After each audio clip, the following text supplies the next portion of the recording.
Café Ramadan kon tey nag suñu invité doon na ab soxna bi yëngu ci mbirum politique ak mbirum social bi rek yëngu kon nag ngir ak joxaat li ñuy wax jigéen place am ci société bi ñuy wax égalité des chances mu di nag madame Fatoumata Bagnan. la ñu ngi ci biir weeru koor bi déjà laaj bu njëkk bi rek moom mooy est-ce que madame Niang weeru koor bi métti na ci ma wala nu mu koy dundee maanaam weeru koor bi. maa ngi koy dund naturellement bien parce que koor moom mun naa ni métti na méttiwul. mais nag damay wax ren moom macha allah alhamdulilah saful noonu nag si man nag saful. waaw saful waaw. alors ci wàllu emploi du temps est-ce que am na changement wala ba tey rek même rythme bi ngay jël que d'habitude. non par rapport à emploi du temps bi changement bi plutôt xëy na plutôt c'est le changement horaire. mooy liggéeyukaay yi. xam nga ni Sénégal dañu nekk dëkku diine. donc su koor amee emploi du temps bi dana changer dinañ ko wàccee si loolu waaw mais à part loolu nag xanaa des fois nag da ngay teel a sonn. moo tax heure bu ma wàccee rek yu doon des fois dama doon dem di seeti sama yaay wala ma dem seeti am di jàmb yi wala da am ñu may rencontrer yenn rencontre professionnelles yi léegi moom yu si bëri dama ko wàññi su ma wàccee damay jubal si rek damaa ñibbi si tëdd di xaar ndog. alors ndog boobu sax la ñuy daal di rek tabbi est-ce que madame Niang nekk na koo xamante ne maanaam day def comme ndogu séeréer yi lekk gu bëri wala plutôt café rek lay naan wala plutôt thé wala bu xaw a léger rek wala il faut nga lekk ba mu. man nag ndogu alpulaar laa koy def. dama bëgg mburu donc ndogu su jotee à chaque fois su ma wàccee man jubal naa dem jëndi luy jëm si mburu maanaam lépp li nga xam ne daal mburu daal man du ma ko ñàkk si ndogu. mais nag je suis plutôt café ak meew. su ma ndogoo moom café ak meew ak mburu moom fu ma ko amee. ba diw si sama beurre ak sama chocolat. wax naa ne daal sant naa. ba may tout tànk ba léegi noonu lay def naa am mburu ak beurre chocolat rek ak sama café ak meew après nag voilà après naan ndox ak tàndarma ak yooyu. si loolu daal mooy loolu laa gën a yittewoo daal. alors weeru koor tam nekk na comme ni nga ko waxee weeru yërmande ñu ci amal ay actions sociales également tam yu bëri ngir jàppale néew bi doole yi ñu gis tam récemment ci terrain bi ngay joxe ay dons ak yu ni mel est-ce que nekk na la ngay faral di def souvent en période de Ramadan ngir rek gën a taxaw les plus démunis. dëgg la de nature man je suis on va dire social. parce que même su dul weeru koor sax dañuy tombeek souvent.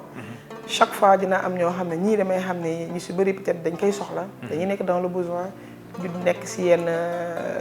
dëkkuwaay yi ma xam leen dinaa am loo xam ne dinaa leen ko jébbal chaque weer parce que tamit man social man dafa doon loo xam ne si laa mës a nekk si loolu laay gën di dox sax rawatina nag weeru koor su jotee dañoo ñun Sénégal dippewoo suukaru koor te suukaru koor dafa doon loo xam ne fii lañ ko fekk te mun naa ni sax c'est une culture donc moo tax chaque fois koor jot dinañ joxe suukaru koor si yenn gox-goxaan yi mais Grand Yoff dafay doon loo xam ne dama ko fay gën a accès parce que foofu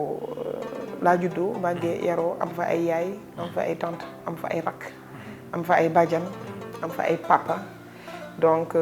chaque fois weeru koor su jotee ñooñu damay njëkkee si ñoom ba pare nag population bi que ñi nga xam ne damay ànd ak ñoom di politique wala ànduma ak ñoom ñëpp laa siy boole parce que ko bii nii rek dañuy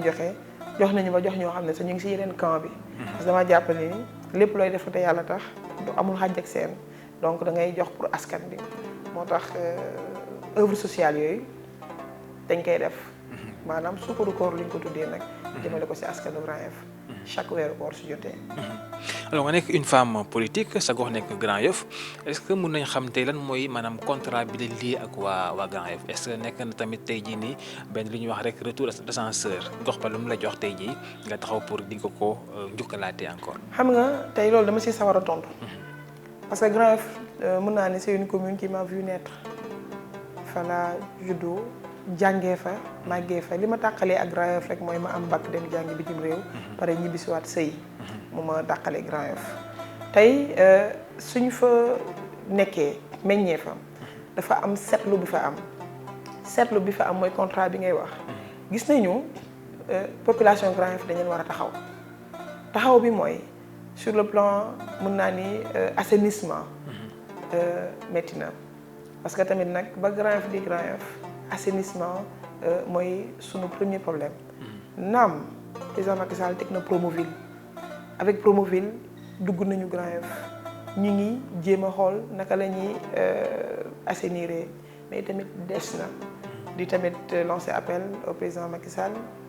son excellence pour le programme Promoville yu gën a dugg parce que foog naa ni commune de Grand Yoff tamit soxla na ko lool. beneen bi mooy suñ si jógee ñu ne sécurité parce que ku xam Grand Yoff chaque fois il y a des cas de meurtre yaa ngi dégg ñuy wax les problèmes des bars. pour man tey le président def na ay jéego mooy par rapport ak sunu poste de police bi nga xam dañ ko def commissariat. te loolu mu doon loo xam ne lu ñu rafetlu la mais lu ñu bëgg ñu gën a renforcer sunu sécurité à Grand Yoff. pour renforcer sécurité Grand Yoff mooy lan jéem a créer de l'emploi pour la jeunesse parce que nag la jeunesse de Grand Yoff damay wax des fois souffre par rapport au manque d'emploi. tamit il y a des talents qui sont là-bas, il y a des intellectuels qui sont là-bas te tey renforcer insertion professionnelle du rek nga jàng école. non, il y a l'aspect culturel, il y a l'aspect sportif, il y a d'autres facteurs. donc tey suñuy xool volet culturel bi volet sportif bi volet éducation duñu suñu sañoon daal ñu gën ñu gestu parce que loolu soxla nañ ko parce que ñun nit ñu demee ba dem jàng ñafeel suñu bopp nag ba tey mën a am suñuy diplôme ba mën a insérer wu professionnellement foog naa ne ñun tamit suñu rôle mooy fekk ci askan bi fekk ci njabootu askan bi fa nekk jàppale leen pour fi ñu nekk ñu génne leen wane leen ba nga xam ne dinañu gën a mën a am ci lu ñu jàpp parce que tamit xale su amee ci lu mu jàpp rek foog naa du mën a tentation wu banditisme wala leneen ak leneen du fa ñëw beneen aspect bi tey suñ ciy jóg mooy tey sur le plan social parce que socialement nous savons tous que Grand Yoff c'est une commune on va dire métti na parce que tamit dañuy wax chaque fois que banlieue rek moo métti déedéet am na yenn communes yi nga xam ne tamit vraiment moo gën a tar sax que banlieue bi moo tax nag du chaque fois ñun lépp lu ñu am rek balaa ñu koy séddale di yóbbu fenn dañ koy yóbbu Grand Yoff njëkkee ko ci ñoom doo ko dem feneen tey jii nag foog naa ni su ma duggee ci yooyu yëpp aspect sécuritaire bi aspect assainissement aspect éducationnel bi foog naa ni tamit nag am na yeneen jéego yoo xam ne tamit ñu ngi koy xalaat mu doon ay projets yoo xam ne dañ ko am pour askanu Grand Yoff foog naa ni contrat bi ñu lié mooy ñun ñu mën a dem tey ba egg foo xam ne dinañ mën a suqali sunu commune dinañ mën a changer l'image de la commune de Grand Yoff dinañ mën a tamit changer les mentalités des populations de Grand Yoff loolu ñun contrat boobu moo nekk suñu diggante ak ñoom te ñoom foog naa ni loolu la ñuy xaar si ñun li ñuy xaar si ñoom rek mooy ñu wóoluñu duñ ne wóoluñu de wóolu nañu bu baax mais ñu giñ ñu wóolu xam ni suñ ñu tegee là où il faut dinañu liggéey Grand Yoff ba nga xam ni vraiment suñuy doom suñu màggee dinañ ne Grand Yoff il y a 10 ans il y a 20 ans ak maintenant bokkul. Justement Grand Yoff également c'est un fief très politique yow yaa ngi yëngu ci politique engagé politiquement comme on dit aux côtés du chef de l'État foofu it bokk na fa tamit ñu fa nekk ay kàngam ci wàllu politique di si ay frères di si ay mag est-ce que nekk une femme déjà di militer politiquement foofu la ca Grand Yoff teg na lu yomb ci yow. mën naa ne au début c'était pas facile. nga nekk femme di yëngu dans la on va dire dans en général dafa nekk lu metti fépp nag que ça soit dans l'administration wala dans le mën naa ni secteur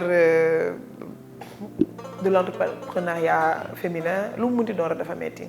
mais rawatina politiquement damay wax ni pour jigéen percer egg fenn il faut vraiment un réel engagement ak amour conviction ak mën naa ni vraiment nga am dignité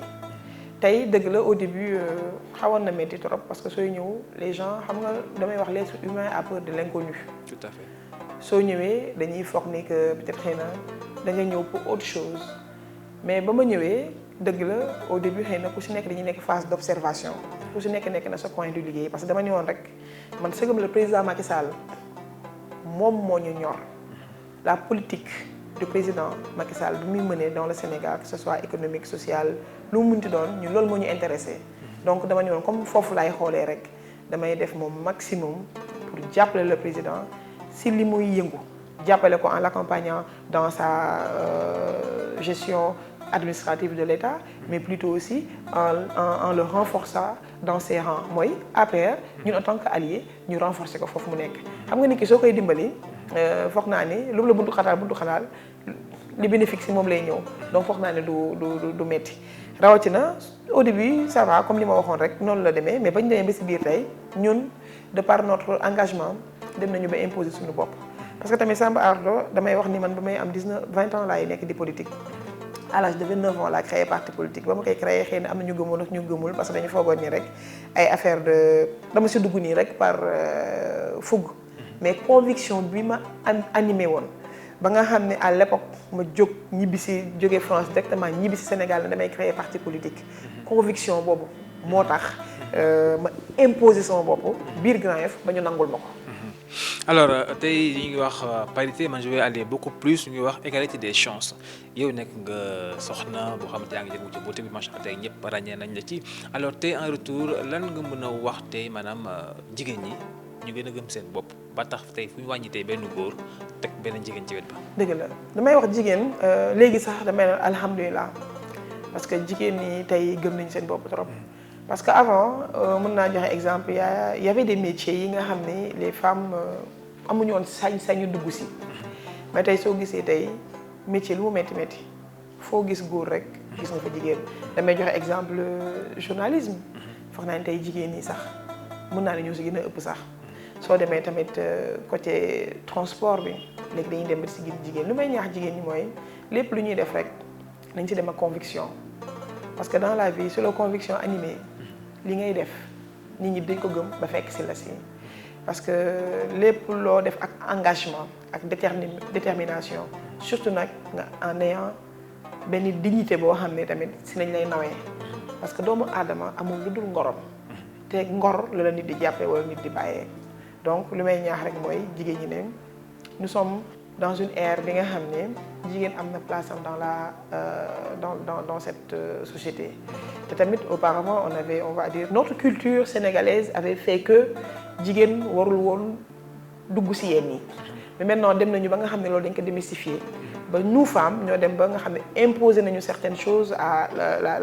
aux Sénégalais et tamit tey à nos kilifa ba nga xam ne tamit nangul nañ ñu ko donc di wax ni rek ku am persévérance ak endurance di nga mën a egg fenn leen di ñaax nañu gën a gëm seen bopp comme ni ñu ko defee gën a farlu gën a am engagement te lépp lu ñu def nañ ko def ak conviction suñ ko defee rek lu ñu bëgg dinañ si am ndam. alors ci sa wàllu engagement tamit tax na nga maanaam contribuer ci réélection njiitu réew mi ci élection yu daal di génn alors tey nan nga gisee Sénégal ci 5 ans yi ñu daal di dégg. 5 ans yi dem ni ma ko gisee mooy xel bu daal. parce que tamit c'est pas fortuit président ñëw wax fast track xëy na nit ñi mën nañ ko jàppee benn slogan mais dama jàpp ni du slogan xam nga le président Macky Sall dafa yàgg wax ni moom dafa bëgg l'administration sénégalaise lenteur bi si bu fi yàgg am parce que il faut qu'on l'accepte dafa bëgg changement te changement boobu mu ne dafay dugal fast track foog naa mooy tey su fi jindee premier ministre pour moom jiite loolu mooy moom dafa bëgg am le contrôle sur ay ministre am ak ñi nga xam ni ñoo nekk dans les plus hautes instances parce que boobaa moom ngay rendre compte directement foog naa ni ce style de management là ku ko def rek c'est parce que da nga bëggee jëlee sa réew point A yóbbu ko point B tey jii tamit soo xoolee yenn instruction yi nga xam ne sax moom la joxee parce que démb damay dem si benn ministère ba ma fa demee fekk sama benn xarit ñuy waxtaan mu ne ma moom day dafa am seen ministre et mën naa ni ne presque tous les ministres dañuy ñëw système de pointage avant amoon na mais c'était plutôt plus fréquent dans le privé mu ne ñoom seen ministre dafa ñëw rek indi pointage les agents dañuy ñëw liggéey si de 8 heures ba seen heure wàcc ñu dem loolu moo fi manqué woon Sénégal da ngay ñëw gis ñoo xam ne peut-être mën nañu toog sax duñu liggéey si l'administration sénégalaise lu ñu manqué woon mooy un président comme le président Macky Sall rigueur te rigueur boobu nga xam ne moom la indi foog naa ni rigueur boobu suñu si demee dans les 5 ans à venir incha allah suñu Sénégal dina am une autre image dinañu vraiment am une forte administration bi nga xam ne dootul amati benn mën naa ni problème de société wala problème administratif wala lenteur administrative buy am si au sein de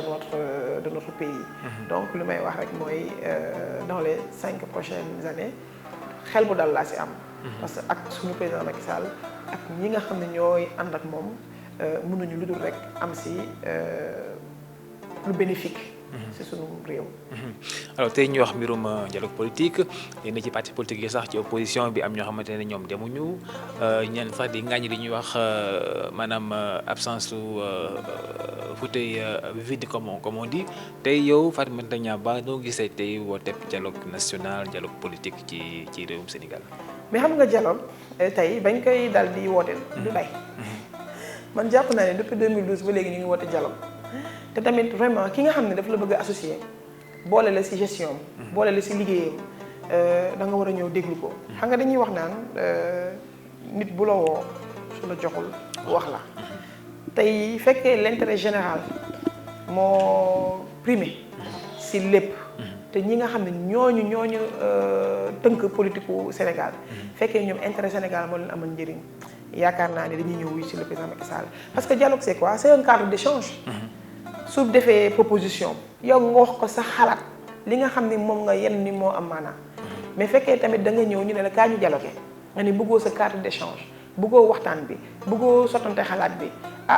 boobaa tamit damay yaakaar ni Sénégal taxul a jóg say intérêt moo la tax a jóg di wax ni tamit lii c'est une très grande avancée démocratique te tamit bi président Macky Sall toogee ba léegi tamit dialogue la instauré di naan dama si sama xel da si dal parce que dialogue bu mujj bi ñun ñi ngi fa woon ñeen ak ñeneen ñi ngi fa woon ñi ñëwul nag mooy pour man ce sont les mauvais perdants ñoo ñëwul di wax ni sans eux tamit il y a d'autres partis qui sont là il y a d'autres personnes politiques qui sont là te tamit ñi nga xam ne ñoo gedd ñëwuñu rek ñi fi nekk tamit dañuy ànd ak ñoom waxtaan ba nga xam dinañ trouver benn consensus buy arranger le Sénégal. Alors vous êtes une femme très très active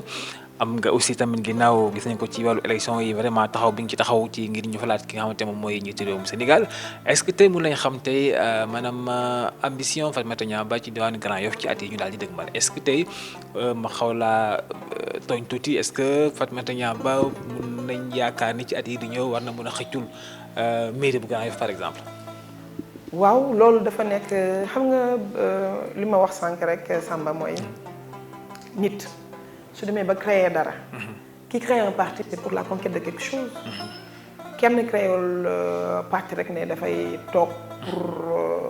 pour suivisme wala pour leneen non man dama jàpp ni en 2010 ba ñuy créer le parti Union pour le développement du Sénégal Renouveau xam nga la moo taxoon gën a jokk tax ñu créer ko pour jéem a venir en aide jéem a régler les problèmes sociaux de la population de Grand Yoff te ma jàpp ni dans le long terme c'est pour man c'est logique te tamit lépp looy def pour sa gox foog naa ni soo toogee à la tête de la mairie fa nga leen di gën a amalee njëriñ fa ngay gën a mën a liggéeyee parce que des fois je donne un exemple da ngay am sa yenn partenaires yi nga bëgg a ñëw liggéey mais même soo indee partenaires yi sax xëy na pour yóbbu ko ci mairie ba le maire su nekkul yow sa camp lu muy def mooy rejeter loolu alors que du njëriñu maire yi ba de njëriñu askan bi la njëriñu population bi la donc foog naa ni tey en tant que femme politique en tant que leader politique Grand Yoff di sama fief li am foog naa ni lu sensé mooy ma dem à la conquête de cette mairie xaw ma nag tey la xaw ma nag suba la mais un jour ou l'autre sama vœu le plus cher mooy nekk à la tête de la mairie de Grand Yoff. te nekk benn moment boo xamante ne mooy gën a tax nga mën a gën a défendre les intérêts comme ni nga ko waxee. gën a mën a les intérêts de.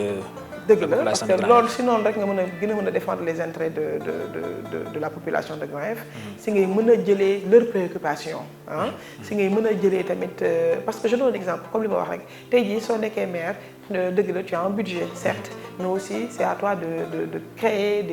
des conditions pour gën a mën a liggéey à la tête de cette mairie. parce que tamit nous en tant que femmes en tey on a eu à travailler avec d'autres structures yi nga xam ne internationales yi nga xam ne nekkuñu sax fii. des fois tamit da ngay am ay projets yoo xam ne tey nga nekk maire rek moo lay mën a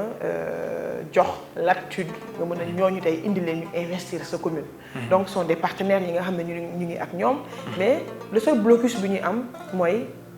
voilà peut-être xëy na tu n'as pas la tête de la mairie wala xëy na nekkoo ci camp bi nga xam ne yéen a tey briguer mandat mairie boobu noonu. li ñuy ñaan yàlla rek mooy ñu ngi jëm élection. coalition Benno la ñu nekk na et dans la coalition Benno ñaan yàlla rek mooy cette coalition là jël la mairie de Grand Yoff et incha allah su ñëwee y aura des choix qui se feront. tamit y aura des positions yi nga xam ne à défendre. te boobaa tamit si biir coalition bi on verra ensemble voilà si sera Fatoumata ou un tel mooy dem te boobaa je pense que man pour l'intérêt de Grand Yoff képp ku ñu mënti proposer dama naa ànd ak kooku liggéey. ça vous gën a cher en tant que femme politique en tant que femme sociale en un mot sa dernier mot voilà. dëgg la en un mot fi ñu ko daggee mooy servir le Sénégal. enfin je profite de cette occasion aussi pour la première dame di ko wax di ko souhaiter un bon Ramadan. di wax ni tamit vraiment. man damay wax ni tey Sénégal le président Macky Sall su gagné tey cette élection c'est grâce à la première dame parce que Samba nous avons en face de nous une femme de valeur une femme de principe koo xam ne tamit lépp lu muy def rek yàlla rek la siy seet parce que man day damay wax ni tey suñu demee ba gagné tey mun naa ni département de Dakar mun naa ni moom la parce que am na si benn apport boo xam ne def na ko si boo xam ne que ce soit nous politiques des femmes de développement wala acteurs de développement ñi nga xam ne ils sont dans le social def na loo xam ne daal vraiment képp ku si nekk soo doon def benn def nga ko fukk ngir jëmbam donc di wax ni rek tamit population sénégalaise suñu demee tey ba gën a jàpp suñu président le président Macky Sall ginnaaw yàlla tamit soxnaam tamit si la service Sénégal boobu nga wax sax moo tax ma rebondir si di ko sant di ko gërëm parce que tamit jàppale na ñu bëri fii si réew mi message yu may lancé rek mooy ñu ngi dugg si ay 5 prochaines années yi incha allah pour jéem a defaraat suñu réew te defaraat réew mi dafa laaj organisation te organisation tamit nag dafa laaj ay décision ay choix te tamit di wax ni fii nekk nañu réew moo xam ne sénégalais neex na waxal neex na waxtaanal lu mu bëgg rek mooy yëg ko waxtaanal ak moom donc waxtaan boobu su amee rek foog naa ni liggéey dafay yomb tamit fast track bi nga xam ne moom la président instauré du lenn loo xam ne tey xëy na pour lu radical la wala lenn loo xam ne tamit xëy na pour teg yar ci sénégalais yi la déedéet dafa bëgg changement te changement pour mu am des fois tamit dafay laaj fermeté changement pour mu am des fois tamit dafay laaj vraiment nga am benn engagement benn détermination boo xam ne di nga aboutir réellement à tes fins donc di woo askan Sénégal ñoom vraiment nañu jàpp si lii nga xam ne moom le président Macky Sall tëral parce que lii mu tëral c'est pour moom dafay toog su fi jógee keneen day ñëwaat te état continuité la tout à fait te foog naa ni tey suñ ko jàppalee si liggéeyam dooleel ko si liggéeyam foog naa ni Sénégal moo si génn haut la main te tamit population Sénégal ñoom ak administration Sénégal mun naa ni ñoo si gis seen bopp donc nañu jàppale le président Macky Sall accompagner ko dans sa politique qu'il est en train de mener te foog naa ni ñaara mën kenn te tamit suñu boolee suñu doole yi am xol yu laab suñu bëggee egg nañ fa egg di gërëm tamit ñëpp di sant tous les sympathisants militants responsable de notre parti Union pour le développement du Sénégal Renouveau képp ku nekk fi nga nekk maa ngi lay wax ni sama xelam si yow képp ku ngi nekk fi nga nekk région boo mënti nekk commune boo mënti nekk lu ma lay woo rek mooy ngeen gën a jàppale le président Macky Sall dooleel ko pour Sénégal gis si am si avancé merci encore. Merci beaucoup. Voilà, Café Ramadan, donc c'est fini pour aujourd'hui. Nous recevions Fatoumata Niamba. Merci d'avoir suivi. Rendez-vous prochainement sur Dakaractu avec un autre numéro et bien sûr avec un autre invité. À très bientôt.